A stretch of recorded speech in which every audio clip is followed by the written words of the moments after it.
Hello YouTube, and welcome to the very first DIY project on the Sing Wolf Random DIY and Gear Review channel. In this series we're going to be going over the 1911.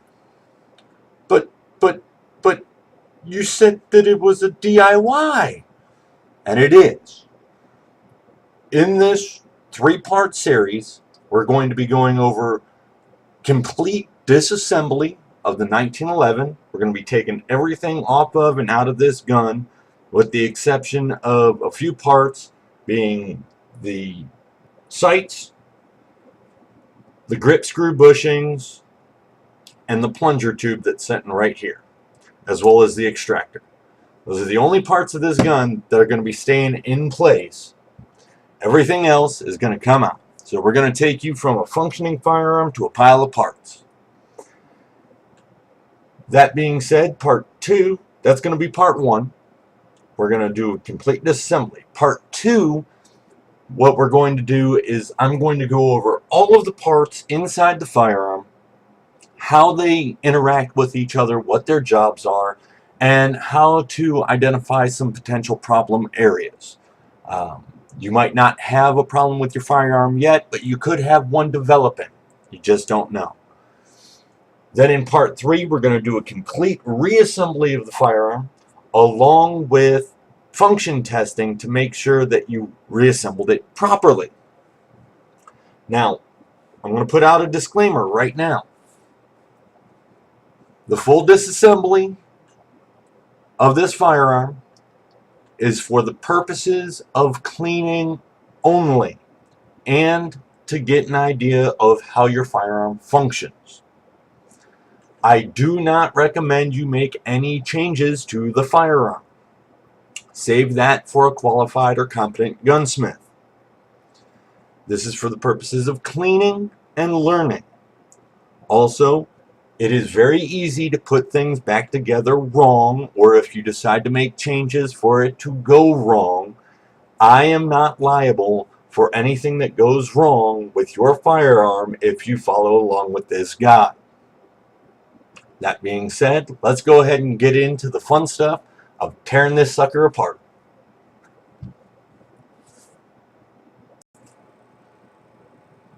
The first thing you need to do in this process is to field strip the gun. Now this will vary depending on which recoil system you have, whether you have the old GI style or original recoil rod and spring, which is much shorter and has a solid end cap, whether you have a full length guide rod, or whether you have one of two others, which one is a two-piece guide rod and some of them require you to use an Allen key or a torque key in order to disassemble part of it before you continue field stripping. There's a few full-length guide rods out there that require you to use a paper clip or special tool to captivate the recoil spring before you continue field stripping. It's all going to vary. And if you have any doubt in your mind on which system you have, your best bet is to check your owner's manual. If you don't have an owner's manual, you can Google your make and model and type in manual afterwards. So with this firearm, this is a Taurus PT 1911. All you'd have to do is type in Taurus PT 1911 manual, hit search, and it should come up with an owner's manual for your firearm. I have found that most of the modern firearms today have an online version of their owner's manual that covers field stripping, etc. Now, we'll check clear real quick. Alright, nothing in the chamber, nothing in the magwell. Now, this firearm has a full-length guide rod in it. If you have the original guide rod or the GI guide rod, it's, as I said, it's much shorter. It's only about this long at most. And when you look at the front, you'll see this one's got a hollow plug in the end.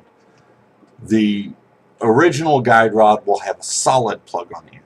Now, if you have an original, the first thing that you need to do is going to be to press in on that plug, rotate your barrel bushing 90 degrees to the left or clockwise, then ease off of that plug, remove the recoil spring, then you can pull the slide back till it aligns with your takedown notch. Now you have two notches here. You have your slide lock notch, and then you have this little bitty notch here, which is your takedown notch. You align that takedown notch with the bump in your slide stop lever, and you push out from the opposite side on this pin here. It'll lift up, you pull it out the rest of the way, slide everything forward, and off it comes. Now, if you have the full length guide rod, such as is on this one, what I like to do is I'll lay my finger on the back of that pin, put a little pressure on it, and then as I run the slide back, it'll lift up. Sometimes if you do this, when it gets to that notch, it'll actually lock up in that notch. Then what I do is I change my grip and I reach over the top. Get it aligned, pull that out, lay the palm of your hand against the front of that muzzle and let go. Then come over and pull off. When you get it this far, the easiest way that I've found is to hold in, because you see how it's raised up a little bit. Hold in the back of that recoil rod with your thumb, then press down on your plug, your guide rod plug, as far as you can, then let go of the plug at the bottom. Okay, it's shifted back up. It's kind of locked up in place a little bit. Then you turn your bushing 90 degrees clockwise. Then you reach down here again, compress it, and then ease the tension off. Remove your spring and plug. Remove your guide rod. Turn your barrel bushing counterclockwise until it bottoms out. Lift it out. Then your next step will be to flip that barrel length forward. That's what this is. This is the barrel length. Flip it forward. Kind of lift up a little bit. Slide the barrel out. Now, they make a tool out there called a barrel bushing. Sometimes it's called a barrel bushing wrench. Sometimes it's called just a barrel bushing tool. And what it does is it slips over this front face here, locks in all the way around it, and then you can use it to turn.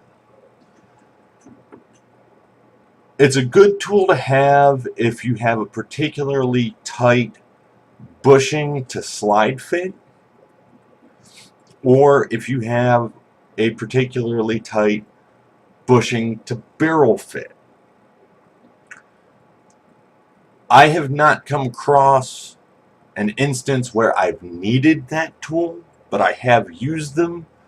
I find them to be a little cumbersome, but that's just me. I'm used to using my fingers. I'm a rock climber. My fingers are all torn up anyway. Alright, so the next step in our process is going to be to finish disassembling the slide. Now this is going to vary depending on if you have a slide with a firing pin blocking safety or not. Easiest way to tell is you look at the underside of the slide. If you see a button like this right here, then you have the firing pin blocking safety. And your process for disassembly is going to be slightly different than if you don't have that piece. If you do not have the firing pin blocking safety, what you'll do is you'll press in your firing pin as far as you can without, shoving it across the table, and then you'll slide off your back plate. Now, this is Series 80, so I got to get that firing pin out of the way first.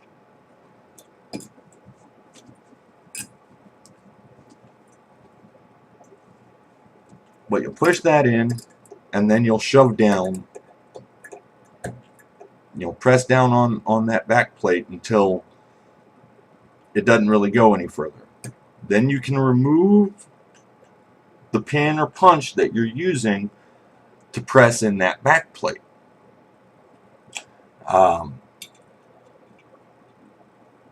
If you have the firing pin blocking safety, things are a little different.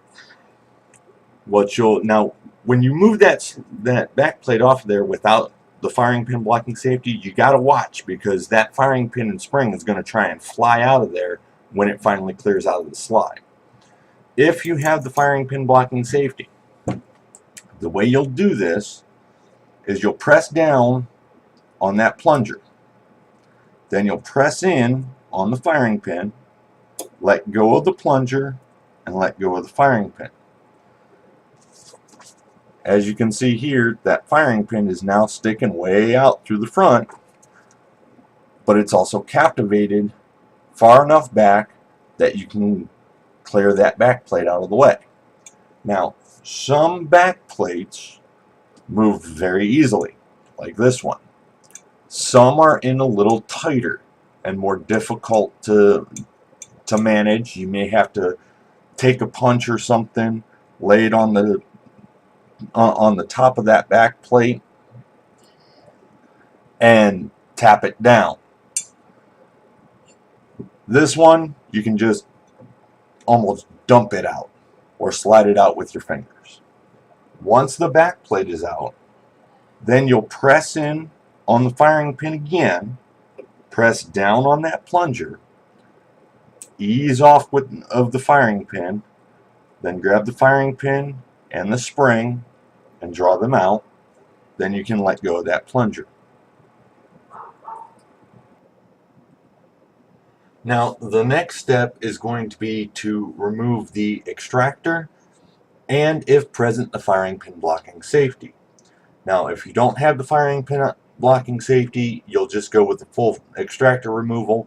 If you do have the firing pin blocking safety, what I like to do is get myself a nice long punch. You'll notice that if I put this all the way down here to where it's resting on the breech face, right, I still have about a ½ an inch of punch handle sticking up at the top. That gives me enough room to tap on it to drive that extractor out.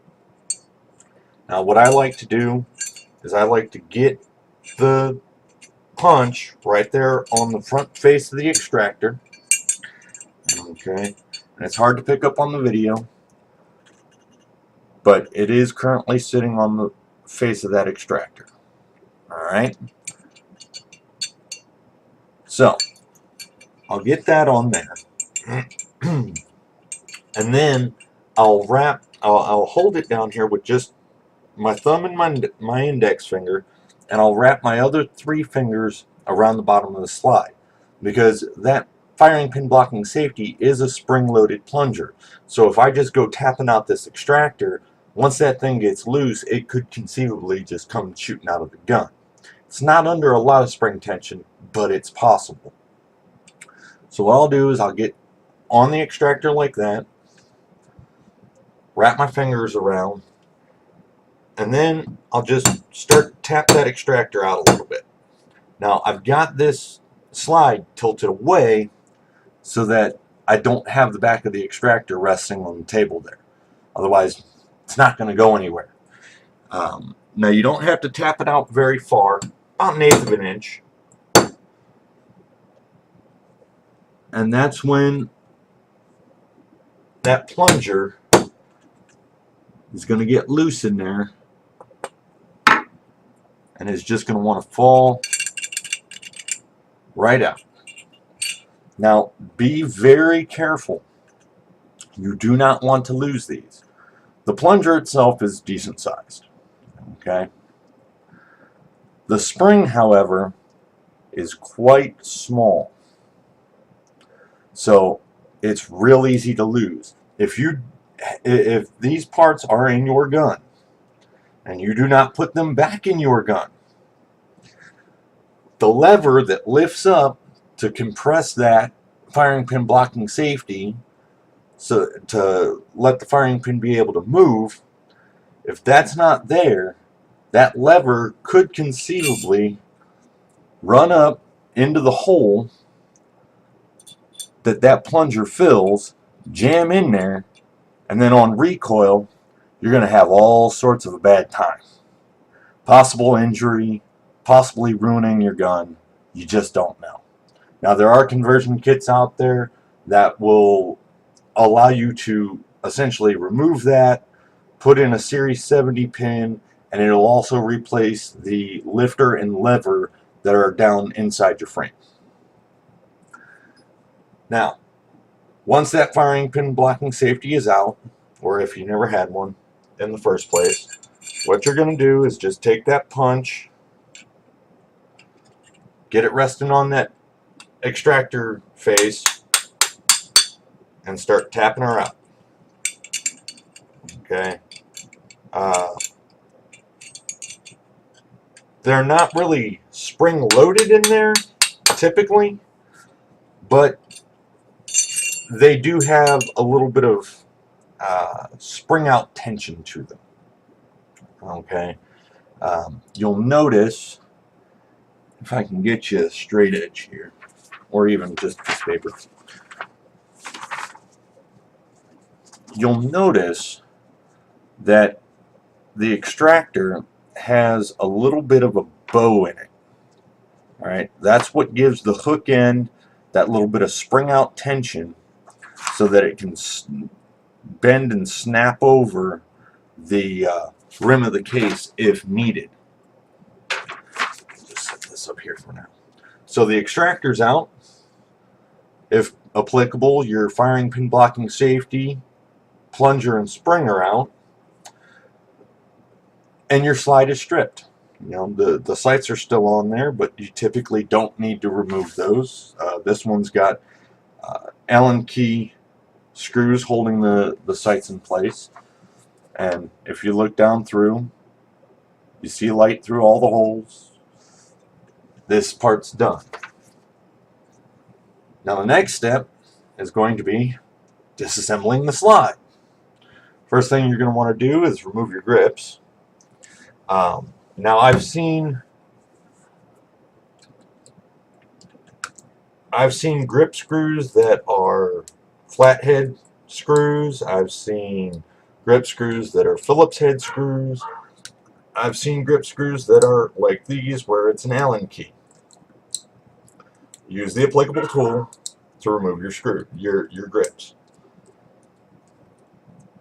Now, something else that you'll find once I get that far is that this particular firearm has an ambidextrous safety. If your firearm does not have the ambidextrous safety, you won't have to worry about removing the thumb safety that's on the right side of the gun when you're looking down the sights. But the left side, removal of the left side, primary side, as I like to call it, removal of this side is going to be the same whether you have an ambidextrous safety or a single-sided safety. Removal of this side, however, is real easy. Now, part of the reason for removing the grips is you'll notice that this has this little ear sticking out down here. That actually rides underneath the grip. So you got to remove the grip in order to be able to remove this. Now what I like to do for these sides is, you'll notice there's a little bit of a gap between the paddle and the frame. Just take a flathead screwdriver, get down in there, and start to wiggle this piece off. When it gets out so far, I can just slip the nose of the screwdriver between the main body and the frame and just pry it the rest of the way out. For the primary side, the gun must be cocked. Okay, this will only come out if the gun is cocked. This piece needs to come out in the half on, half off position. Alright, which is about there. Good way to tell, I don't know if I'll be able to pick this up on camera, is this small card here. Let's see if I can slip this down in there. Alright. You'll notice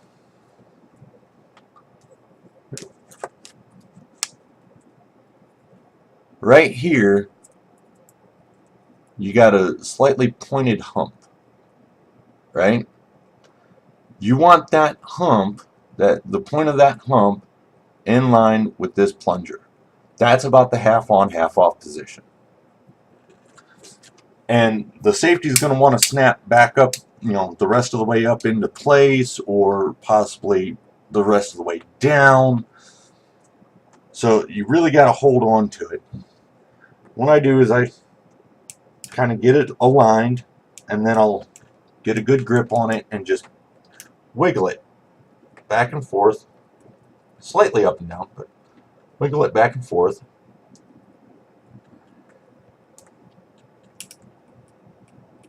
And you'll kind of feel when it starts to come out. You'll notice now that it's lifting up out of that frame. Alright, now be careful. Inside this tube here, you've got a plunger on this side, a plunger on this side, and a spring between them. If you just go yanking this thing out, at least the plunger on this side, if not the spring as well, are going to come flying out. So you want to just kind of ease that thing out of there. And sure enough,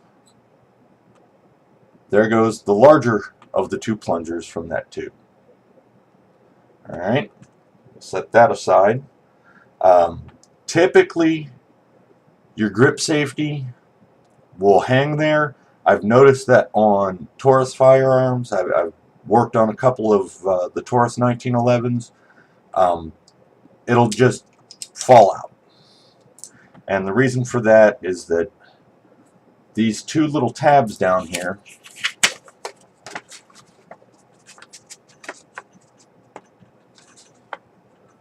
these two tabs right here,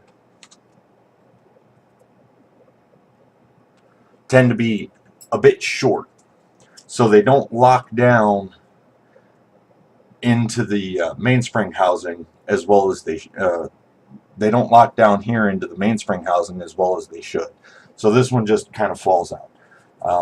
Having one that falls out actually makes it easier on reassembly, because it's less things that you have to hold together while you're trying to slide your mainspring housing into place, and making sure that your hammer strut is getting down into the hole properly and everything else. Alright, so that's out. Now I'm just going to take this small Allen key. You can use a really small punch, or even a pick like this, and I'm going to push out the other plunger and the spring. This plunger has a tendency to stick on me halfway through. I'm going to push out the second plunger and the spring from inside this tube. There it goes. Still haven't figured out why that one sticks. I might just sit here and polish this plunger down one of these days. But this is the smaller of the two plungers. And this is the larger of the two. This smaller one actually has a slight shoulder on it right here. And that's what prevents it from coming out this end of the tube.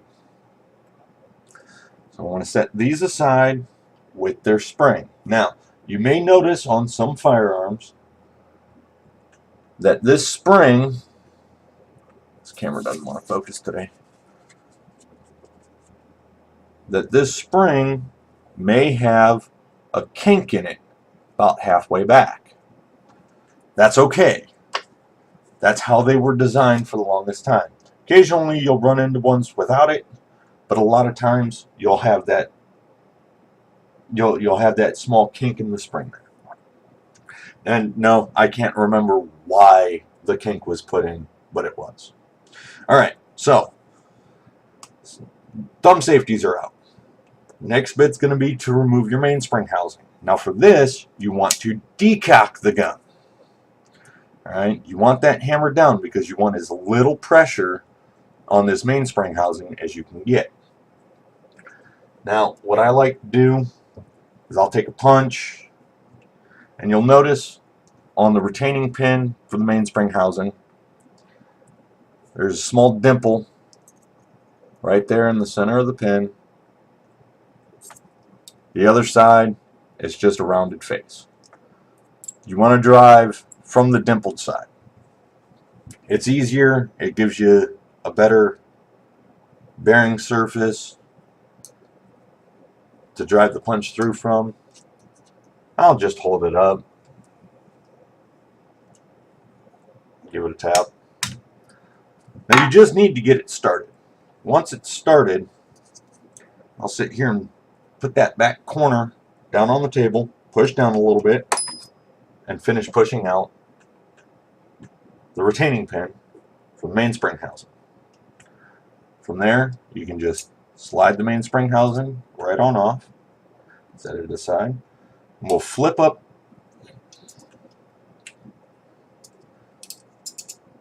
a hammer slip. Flip up the hammer strut and draw out the sear spring. There we go.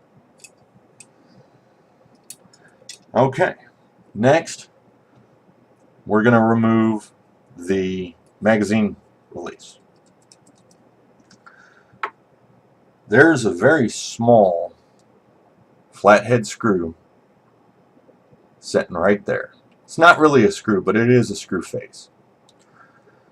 If you've got a small screwdriver that'll fit in there, great, use that. If you don't have a tool that'll fit down in there to undo that, I can guarantee that you do have a tool, and your gun comes with it. It's your sear spring. Now you got two methods of doing this. One, when you're looking from the back of the gun, on the far left leg of the sear spring, you have a hook. Okay, you can use that hook to get down in there, slip it into that screw face and turn. Or if that hook's a little short for what you're trying to do, you'll notice, looking from the side, that there's one leg that sticks way out. You can use that to get enough depth. Now, when you remove the magazine release, you need to press in on it a little bit. What I like to do is get my screwdriver or the sear spring down in there,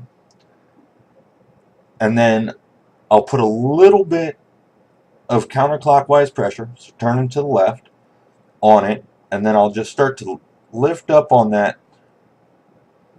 or press in on that magazine release. You'll feel when it starts to get easy to turn.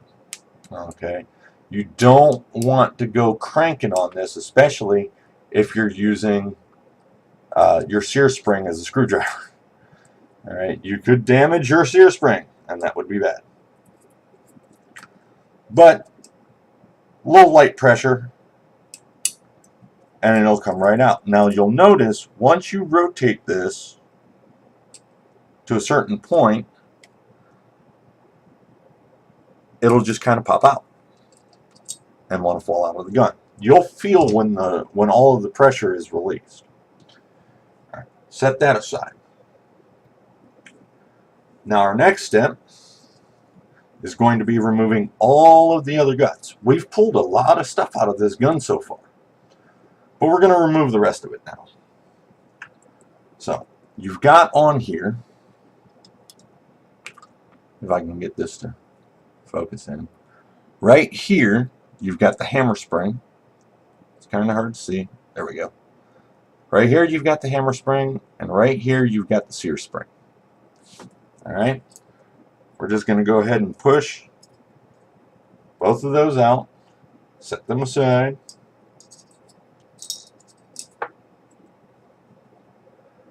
And then,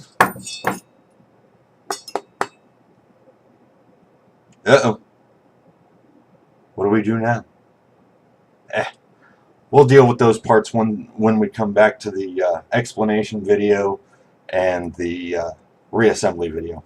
For now, just, give the gun a tap, give it a little shake, look around in there, make sure that there's no additional parts laying anywhere in there. Your frame is now stripped. Alright, let's go ahead. We'll do the hard one first. We're going to disassemble the mainspring housing. This is much easier to do if you have a vise. Vices are wonderful things. If you've got grooves or grips in your vise jaws, you're going to want to pad those so you're not doing any damage to this. But generally speaking, you chuck this thing up in a vise and it makes life a lot easier. Now, if you look on here, you'll see on the inside, right here, you've got what looks like another flat pin face. On the back strap side, you'll see you've got a little bit of a smaller hole with a rounded pin face. You're going to want to, when you press this out, you're going to want to press it out from this side. So, what I like to do, get myself set here, grab a punch, and you're going to press down on the spring and plunger that's in there and hope that that doesn't happen. You're going to press down on this. This is why a vise is much nicer.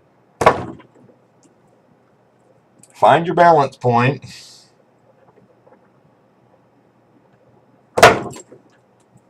Son of a gun. In the first take through this, I was able to do this real easy, but the problem was my video got corrupted and somehow, and I lost all the footage from the first run of disassembling this. Alright, get that pressed down. Then you're going to press out that little pin and ease off. This thing's got a lot of spring tension around it. I'm going to set that little pin aside. We've got the first plunger.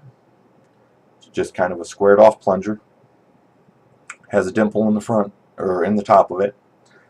That's where the hammer strut sits. Right there. Set that aside. We're going to pull out the mainspring itself. Pretty hefty guy. Alright. This thing's got some weight to it. Then we're going to dump out the last pin. Or last plunger.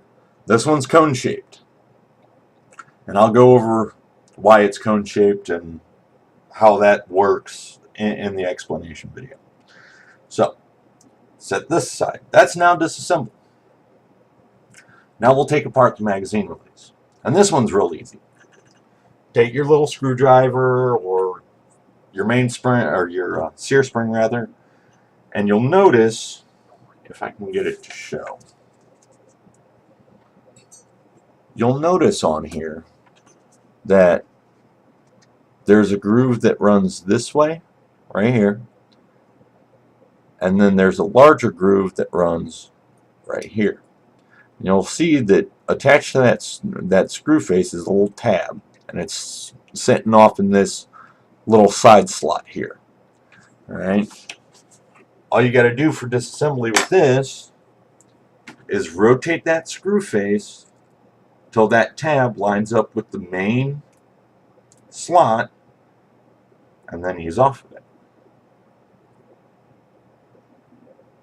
Out will come the spring and that screw face. This will now be empty. Set that aside. We have the spring.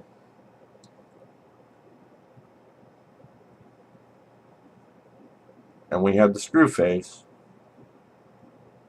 with that little tab. Okay?